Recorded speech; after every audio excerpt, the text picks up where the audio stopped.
TV Harian Nasional adalah media yang mengangkat dan menyajikan perkembangan seputar politik dan hukum, ekonomi, pariwisata, pendidikan dan budaya, serta pertanian dan perkebunan.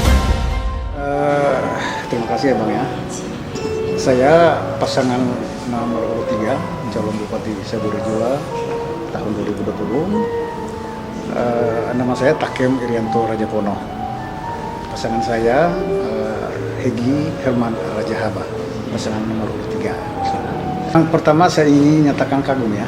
Saya memberi apresiasi kepada Bapak-Bapak yang mulia, para hakim kita di Mahkamah Konstitusi yang ternyata apa yang menjadi dugaan saya bersama para pengacara saya, Bapak Jafet Harisi PhD, ternyata itu terbukti memang apa yang sedang diperjuangkan ini tegak lurus dengan apa yang memang diperjuangkan untuk mencari keadilan dan kebenaran di negeri ini.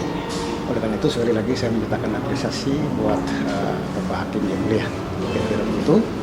Dan tentu karena ini sudah menjadi satu keputusan secara konstitusional, ataupun saya sebagai calon yang harus kembali bertarung dalam 60 hari ini, siap untuk memimpin daerah itu 5 tahun ke depan, kira-kira begitu. Baik teman-teman yang lain, bapak-bapak pengacara, dan juga saudara-saudara saya dari aliansi masyarakat Saburejoa, Amapedo, tentu harus saya menyampaikan terima kasih. Dan juga yang pasti buat saudara saya yang sangat saya kasihi, Bapak Orien Patriot Ribokore, yang sudah turut mengambil bagian di dalam proses hukum di Mahkamah Konstitusi ini. Apapun kami adalah saudara dan kami sama-sama akan membangun daerah itu. Kira-kira begitu ke depan.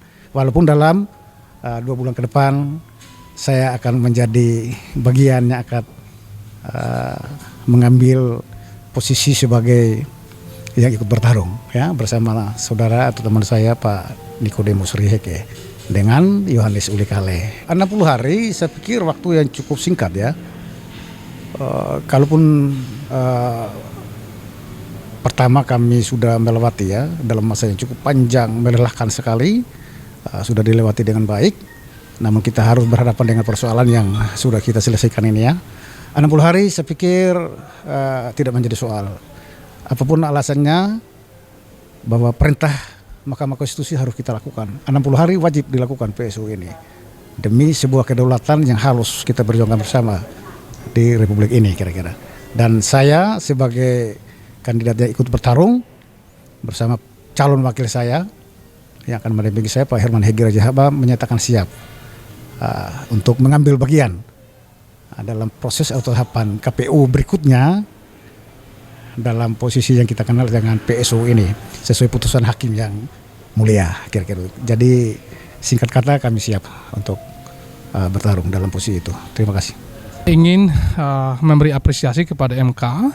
Hari ini telah lahir sebuah keputusan yang sangat bersejarah bagi Republik ini.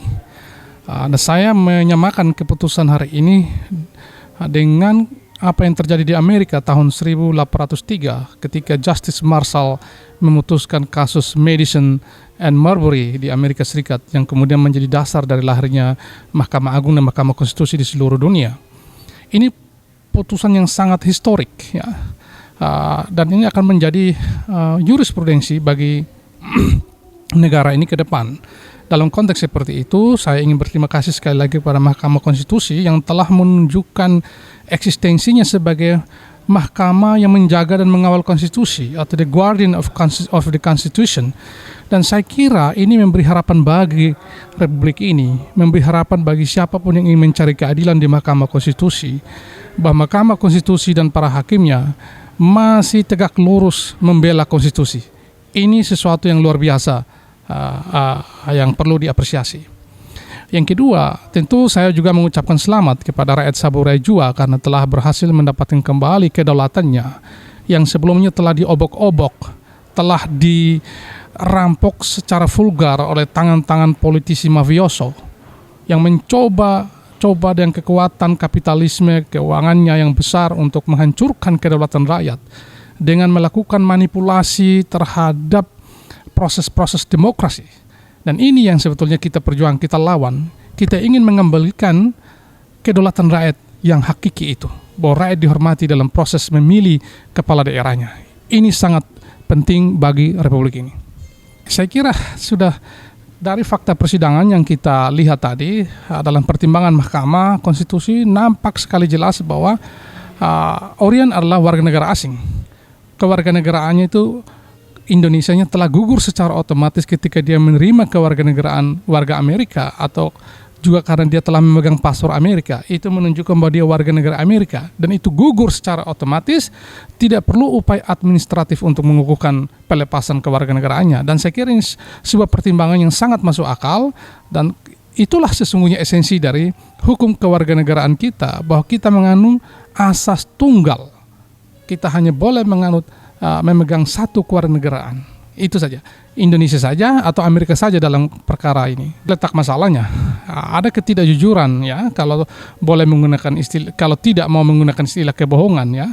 Itulah letak masalahnya. Menurut undang-undang kewarganegaraan kita lihat pasal 23 huruf A, huruf B dan huruf H, otomatis kehilangan kewarganegaraan itu kalau dia punya warga negara lain, ya. Jadi dia itu sesungguhnya sekarang ini juga warga negara Amerika. Pada saat ingin mendaftarkan pun dia warga negara Amerika. Itu persoalannya. Sehingga dia tidak memenuhi syarat formil pencalonan sebagai bupati. Itu persoalannya. Karena itu Mahkamah sudah benar dalam pertimbangan hukumnya ketika mengatakan bahwa kewarganegaraannya itu, Indonesianya itu sudah gugur secara otomatis ketika dia memegang paspor Amerika. Saya kira itu pertimbangan yang sangat tepat, ya. Nah, harus dihargai. Secara khusus saya ingin menyampaikan selamat kepada rakyat Saburai Jua, dan saya berharap bahwa rakyat Saburai Jua tetap bersatu dalam situasi pandemik maupun dalam situasi bencana badai Seroja yang baru saja berlangsung, supaya tetap bertahan dan kuat dan bersiap-siap untuk menghadapi proses pemilihan suara ulang ini dengan damai. Saya berharap tidak terprovokasi dengan alasan apapun, dan mari kita tunjukkan bahwa kita sebagai rakyat Saburai Jua adalah rakyat yang menjunjung tinggi hukum, adat istiadat, dan juga menjunjung tinggi proses pemilihan bupati yang jujur, adil, langsung, umum, bebas, dan rahasia. Belakang dan punya sejarah, ya, atau histori yang cukup baik dengan Pak Orion. Selain teman, kami pernah sekerja, seperjuangan, pernah jadi volunteer di non-government organization, NGO Yayasan Yerai dulu. Kami pernah sama-sama berjuang untuk Sabu. Jadi satu persis beliau ini punya niat yang baik untuk membangun Sabu. Dia punya niat untuk membangun Sabu saja sebenarnya, karena dari berbagai aspek. Dari sisi yang lain dia udah cukup, tidak terlalu sulit kan begitu. Tetapi karena kepentingan dia mau ingin bangun daerah itu, maka dia ingin mengambil bagian dalam perhelatan ini, kira-kira gitu. Nah, oleh karena itu saya dengan beliau punya niat yang sama, punya visi yang sama, maka oleh karena itu mudah buat saya untuk berkomunikasi dengan beliau. Saya yakin karena kita punya visi yang sama membangun daerah itu, saya percaya bahwa sebagian besar pemilih beliau, dan bahkan Pak Orion pun akan mendukung saya. Pak Orion pasti akan mendukung saya yakin itu. Saya telepon cuma beliau masih sibuk. Pasti dia akan mendukung saya. Nah, saya percaya, ya, Pak Orion. Karena niat beliau adalah membangun daerah itu dengan baik, menuju Sabu yang hebat bangkit dari berbagai keterpurukan. Apalagi sekarang kondisi kita ada COVID, ada bencana, terpuruk daerah itu gitu loh. Kalau kita nggak bersatu nggak bisa, harus bersatu. Dan saya tahu beliau punya pemahaman itu, pasti dia akan mendukung saya untuk memimpin daerah itu. Kira-kira begitu.